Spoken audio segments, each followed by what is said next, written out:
Hey you guys, and welcome back to another YouTube video. In this video I'll be going through my tips for round 15 and how I went in the last bye round, and then also going through and tipping for round 16, the margins for each game, etc., and going through that. So before we get into the video, remember to like and subscribe, turn the notification bell on so you know when I upload, and let's get into the video.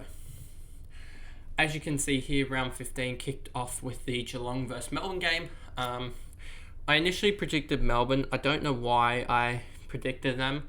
I think it was because I want to say Geelong were coming off a bad loss. Let's look at this. Oh, they lost to Port, and Melbourne had come off the bye and beaten Collingwood, and then also beaten Carlton, as well as, who'd they lose to? They lost to Freo in a close game, so I thought Melbourne would have the edge, but it seems like this year the bye teams are just getting flogged when they come back against a non-bye team. So that's probably something we need to take into account in round 16.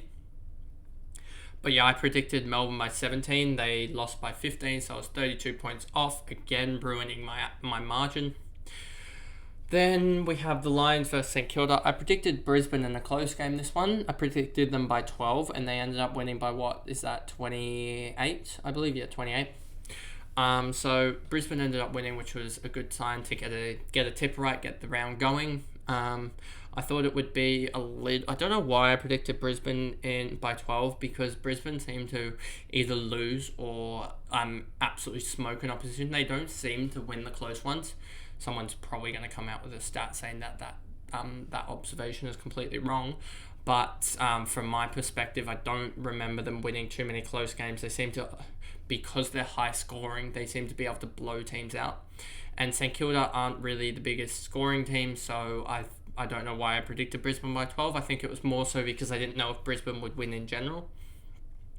Then we have this game, the Swans game that I was at, and I picked the Swans by 40, and I thought that was a generous pick, to be honest, because I thought Eagles aren't going to probably get within 4, and I didn't want to go I obviously don't think anyone would have predicted 170. I don't even think on websites that you could predict the margin for your tipping you could go up to 170. So yeah, they just got blown away, and it's just going to be downright bad for the Eagles for the rest of the year, pretty much. But 171 points, and it could have honestly been more if this one's actually cared, but they sort of just let the flow run in the last quarter, I guess, a little bit, and the Eagles did kick it around to try and limit the score, but there wasn't much they could really do. Then I predicted Essendon, and this was a bad pick, and I sort of knew it, I'm pretty sure, in the roundup of the games when I was predicting them last week. I said this one could go either way, and I just didn't expect Freo to do well. But again, it was another team coming off their bye that got smoked. And this is the same thing, but obviously the Eagles were going to get smoked anyway. And the same thing here. So 3 out of the 4 teams this week that I've already gone through have come off their bye and gotten smoked. So 93-61, I predicted Essendon by 7, and they end up losing by 32, so I was 39 points off there. And then Collingwood against Adelaide was 2 teams coming off their bye. I said Collingwood by 15, and they ended up winning by 2 in a close game that, honestly, if Adelaide took their chances, probably actually should have won. So Collingwood are beatable, but it is very, very tough. You got to put in a 4-quarter really good effort to beat them, or at least 3 quarters of blowing them away, because they will blow you away if you give them the chance. And Adelaide basically gave them that chance in the second quarter, but the second half it was pretty much all Adelaide, especially. I'm pretty sure it was at the third quarter that they started to dominate. If I just go to AFL, I need to check this, to be honest with you, because I don't remember 100% what actually happened. I know that Adelaide came storming back in one of the quarters. I thought it was the third. Yeah, as you can see here, Adelaide gave them a chance in the second just to blow the game wide open, and it got out to over 30 points, and I thought this was pretty much game over by here. And then Adelaide went and scored 7 goals, 1 to 3 behind, so they scored 43 to 3, and really got the game into their hands. But when it was 13 points at 3-quarter time, I thought this is going to be another one of those games for Collingwood where they just blow it open in the last quarter and win it. So that was exactly what happened. Collingwood by 17, I still think was a pretty good prediction, but Adelaide seems to be a team that can go toe to toe with Collingwood. So I think a lot of teams that are in and around the 8 will look at what Adelaide's doing and try and exploit that against Collingwood. And then last game of the round was Gold Coast versus Hawthorn. I said Gold Coast by 14. I thought Hawthorn were going to be better than this, honestly, but it really shows how much of an influence Sicily has on the team. Because him out I think they've lost pretty much all their games with Sicily out, to be honest, in the last couple of years, from memory. He just is so influential in how the backline works, and him being able to be a distributor but also a key defender at the same time really helps them out with their structure, and them not having him seems like they had to go a little bit small or weaken their distribution, and that's what happened here, and they just got blown away. So now onto the round 6. So I tipped Gold Coast by 14 in that game, and they ended up winning by 67. So now onto round 16, and I actually have a pen with me this week. That's pretty much almost an achievement at this point.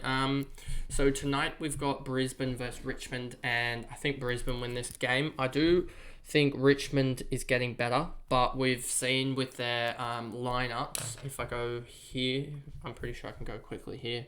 Teams, we're seeing here, I'm recording this on the Thursday morning. Brisbane don't have any major injuries. Lohman omitted is bad for fantasy terms because a lot of teams have him, but they got Hopper back and Pickett is playing. Prestia injured is a big one, but I think Hopper's almost the better player, to be honest with you. Wouldn't be surprised if Prestia is another calf or something, and Pickett's probably a better player out of all these two. Out of Ralph Smith and Rioli. So I think there's not much major damage, but I do think that Brisbane probably got better out of anyone. And I think that because of that, I think Brisbane should not only be the team that goes in confident, I think they're going to be the favourites, as obviously they're at home. They're probably a better outfit in general, just over Richmond, fully fit. And at the moment, Richmond don't have Lynch and other guys, so from memory, I haven't seen Lynch in a while.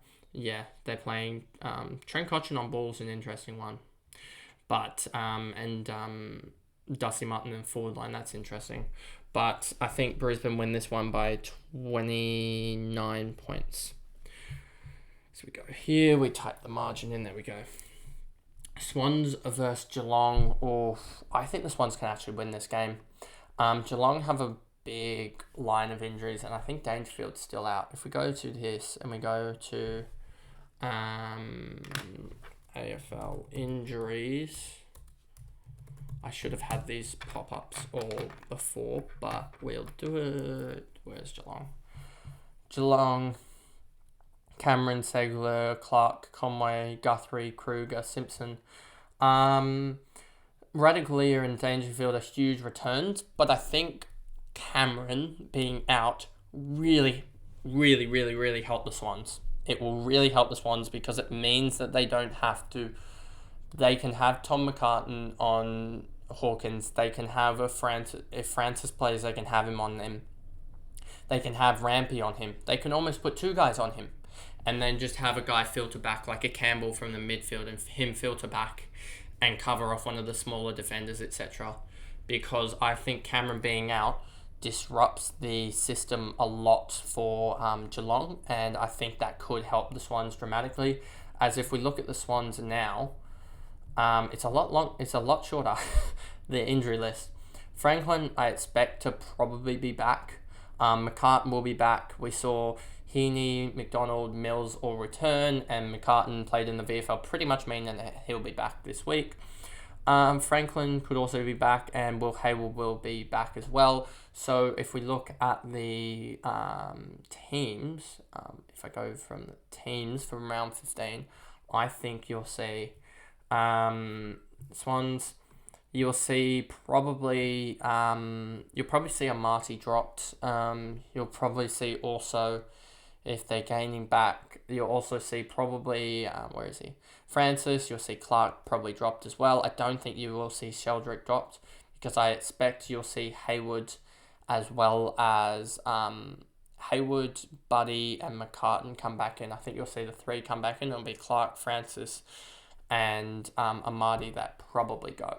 And Amadi will probably be the sub from memory. So I think Swans are back pretty much to full fitness. So I'm going to pick Swans a little bit biasly, but I do think Jeremy Cameron influences this massively. I'm going to pick the Swans by 16 points. Then you got Adelaide, North Melbourne. Adelaide's going to win that game. There's no need for much analysis with this. I'm going to say Adelaide by 35 points. Western Bulldogs versus Fremantle. This is at Marvel Stadium, so Fremantle are travelling again. I'm going to pick Western Bulldogs because I think they're coming out of the bye pretty strong. And also we've seen, I think it's Alex Pearce as well as someone else from Freo go down with an injury in that in the last little bit. If I go to AFL injuries, and we go to Fremantle, where are they? You got Aish, Chapman, Taberner, as well as Alex Pearce been cleared. Okay. And then they're actually having some returning players.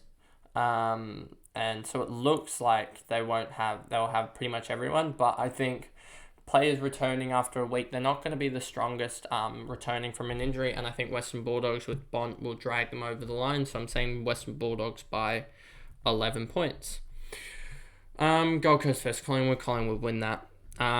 Gold Coast don't have much until Took comes back, to be honest. They're beating they beat Adelaide, don't know how they did that, up in Darwin. I guess they were used to the conditions and beat Western Bulldogs up there. But that was the Western Bulldogs fluffing it rather than Gold Coast really winning it convincingly. So I'm going to pick Collingwood in this game by, I think, 15 points. I haven't even taken into account the teams coming off their bye, to be honest. Well, that doesn't matter. And Brisbane are beating a team off their bye. So this is one of those games that could, if the bye train continues, I could be wrong in this. But I do think Freo will lose this game to Western Bulldogs. Then you have Essendon versus Port. Port coming off their bye. Essendon, what did Essendon do? They lost to Freo pretty convincingly. See, my head's saying go with Port, but then I'm also trying to weigh up how is that. Surely Port don't lose to Essendon, but Essendon aren't off their bye, and Port are.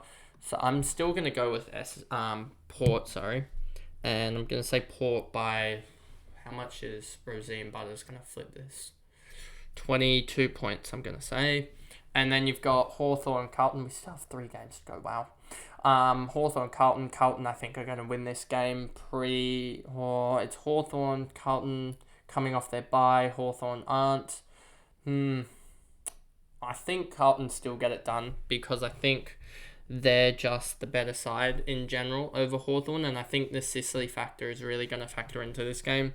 So I think Kerno's going to kick an absolute bag here, like 6 or 7, to be honest, against Hawthorn.